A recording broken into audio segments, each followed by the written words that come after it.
cả gần hay nai bầm khâu gai tan hay tan thao đi khô ta bầm thế an như pan ti ta bầm thế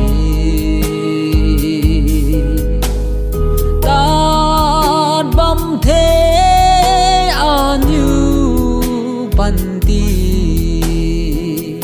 tùy loang cũng loang ta bầm thế bạc tan quay gần lâu na cái bao bông khâu quăng đi khô này mi cây răng mà khâu cả tuang xiêm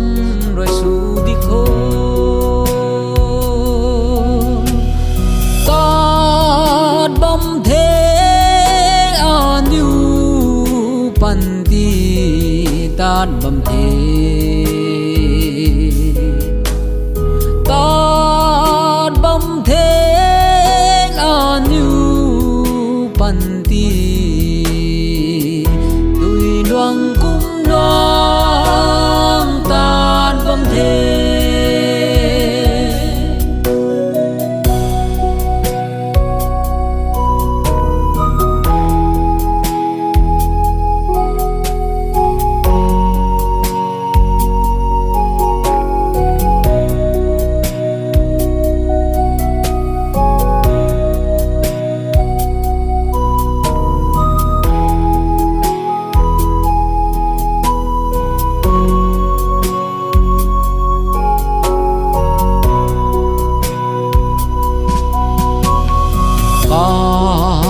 gần rui ta bay cu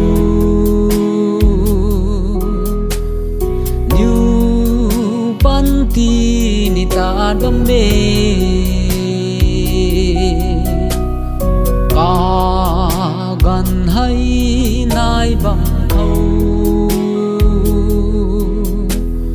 gai tan hay tan thao đi khô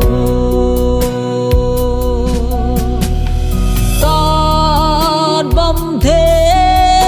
an như pan ti ta bấm thế ta bấm thế an như pan ti tùy loang cũng loang